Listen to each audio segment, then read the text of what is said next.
Pour ce nouvel épisode de l'uniformisation entre la religion et les sciences, nous allons franchir une nouvelle étape.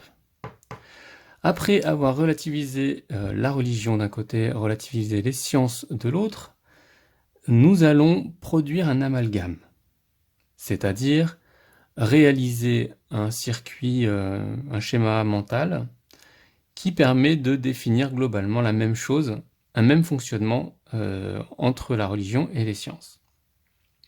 Pourquoi faire, vous me direz? Est-ce que c'est ça le but de l'exercice? Non, pas tout à fait. L'objectif là de l'exercice, de l'uniformisation, c'est pas de créer un amalgame. Un amalgame, c'est créer quelque chose qui n'a pas d'homogénéité. C'est encore un peu le bazar. C'est-à-dire que, ok, ça va se ressembler, mais ça va pas fonctionner correctement partout. On est sur des éléments qui sont comparables. C'est-à-dire que si vous comparez un chou et une carotte, vous allez avoir quelques points de comparaison, mais globalement, c'est pas les mêmes éléments, c'est pas la même forme, c'est pas la même couleur, ça fonctionne pas de la même façon. Bon, voilà. Donc il y a plein d'éléments de comparaison, donc on a du mal à les comparer. Par contre, si vous comparez un chou à un vert à un chou rouge, un chou blanc à un chou rouge, bah, les comparaisons elles sont plus simples à faire parce que vous avez déjà globalement les mêmes deux choux qui se ressemblent, et après vous avez juste quelques détails à pouvoir comparer. Donc l'objectif de faire l'amalgame, c'est pas de dire que c'est la même chose, c'est de dire ok, on va pouvoir comparer ce qui est comparable parce qu'il y a des choses qui se ressemblent. Donc que ce soit la religion et les sciences, pour s'alimenter et se créer, nous avons besoin d'expériences. Ces expériences, elles nous sont données soit par des intermédiaires, que sont l'autorité et les livres, soit nous les vivons. Les livres sont parfois écrites par les autorités s'inspirent des livres. Il y a donc un circuit globalement fermé et qui s'alimente mutuellement. Dans un premier temps, donc les autorités, qui sont celles que nous rencontrons en premier, par exemple nos parents. Ça, c'est la première chose qu'on voit. Les livres viendront plus tard. Donc nos parents sont parfois dans l'erreur. Les autorités sont parfois dans l'erreur. Comment savoir qu'elles sont dans l'erreur? Ça, c'est une grande question auquel nous répondrons peut-être plus tard ou peut-être pas. Et de toute façon, nous savons qu'il y a des erreurs, puisque tout le monde n'est pas d'accord. Dans les autorités, il y a des courants différents dans chaque domaine. Donc c'est une problématique générale, auquel nous n'avons globalement pas répondu. Mais bon, conservons-les, c'est important qu'elles le fassent. Donc les erreurs. Ces erreurs, elles peuvent être plus ou moins grosses, plus ou moins importantes, et des fois c'est des demi-erreurs, et des fois c'est des erreurs de plusieurs natures, juste c'est d'avoir fait une faute d'orthographe qui pourrait avoir une importance, d'avoir oublié une virgule, et donc des autorités qui vont du coup créer des livres et répéter à foison des bêtises que le nombre, une grande quantité d'autorités même, ou de gens qui ne sont pas des autorités, mais qui vont être nombreux, tout simplement, des gens qui vont répéter, des perroquets, qui vont répéter la même chose sans savoir pourquoi ils le répètent, sauf que ce sont des autorités qui l'ont dit. Et donc il y en a plus ou moins, ça va donner du coup une importance ou non à la chose, qui globalement sera du coup quelque chose de l'ordre qu'on aura entendu, une expérience que nous aurons entendue. Et donc dans les livres, du coup, là c'est quelque chose de plus fiable, de façon générale, puisque ça va être écrit. Revenir sur le même livre fera que vous ayez toujours le même discours. Vous entendre parler une autorité, vous aurez parfois des autorités qui diront tout et son contraire, sans aucun problème. C'est pas ça qui leur pose problème à eux, puisque ils vont vous dire oui, bah, quand on se trompe, bah voilà, on fait des erreurs, machin, etc. Non, le livre, lui, il est un peu plus dur, un peu plus fiable, parce que si vous l'avez écrit, bah oui, vous l'avez écrit. Certes, vous pouvez admettre avoir fait une erreur, mais le livre a été écrit. Et il faut tout de même y faire attention, puisque les rééditions, les retraductions, les ressorties, etc., impliquent des corrections, des modifications et des changements. Sinon, on ne s'amuserait pas à faire des retraductions ou des réinterprétations ou ce que vous voulez. si c'était juste pour copier la même chose.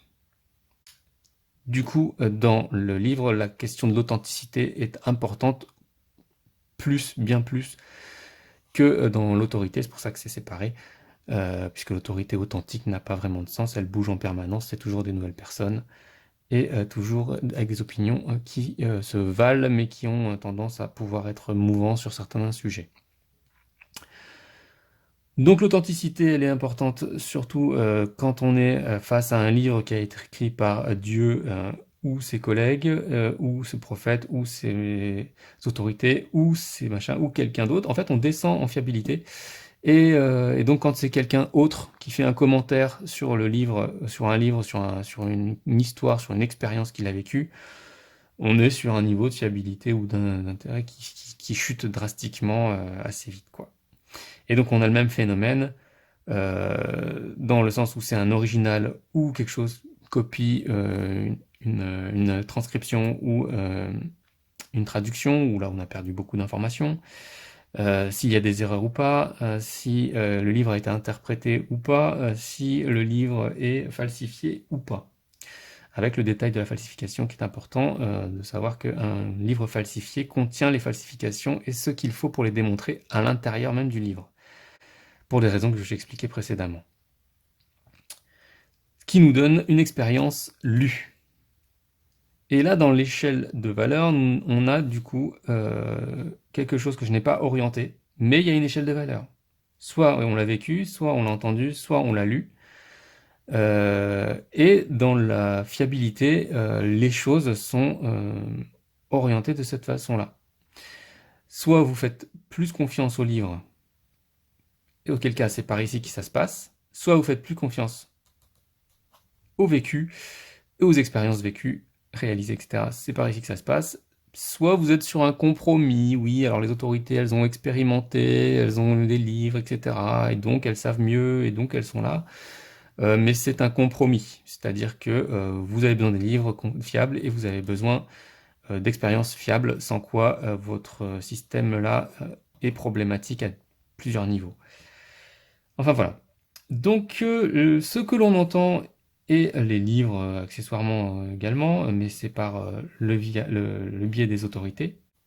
L'autorité met en place un système de vérification sous forme de dogme ou de modèle. Vous avez en science une pratique qui va se faire, donc un modèle d'expérimentation, toujours comme par exemple la stérilisation en biologie, et vous avez des cultes pour les religions. Donc c'est ça. Et les pratiques et les cultes sont alimentés, créés aussi par les modèles et les dogmes, ce qui va amener de nouvelles expériences, on est d'accord.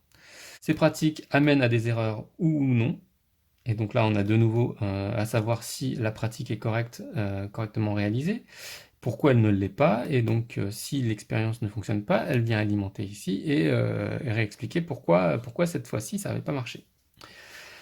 Donc l'erreur, et donc si elle est toujours valide, est-ce qu'elle est toujours valable? Toujours valable? Oui, elle l'est toujours. Non, elle l'est seulement parfois, voire quasiment jamais. Et si c'est le cas, si c'est toujours valable, vous améliorez votre confiance dans les dires, les expériences qui sont rapportées. Donc cette clé-là, le fait d'avoir pratiqué et d'avoir refait les expériences qui vous ont été décrites, vous permettent d'avoir un jugement, une explication de si c'était vrai ce qu'ils me racontaient là et que l'expérience fonctionnait et qu'ils avaient raison. Effectivement, pas d'erreur dans la pratique, ça marche et c'est toujours valable et donc je peux avoir confiance à ce qu'on me raconte. Si vous ne retrouvez pas, du coup, lorsque vous reproduisez l'expérience, les mêmes choses qu'on vous a racontées, globalement, vous allez avoir un problème de confiance avec. Mais ça, il faut avoir fait les expériences et être tombé sur des anomalies. Sans ça, bon, vous ne pourrez pas vous rendre compte si c'est vrai ou pas.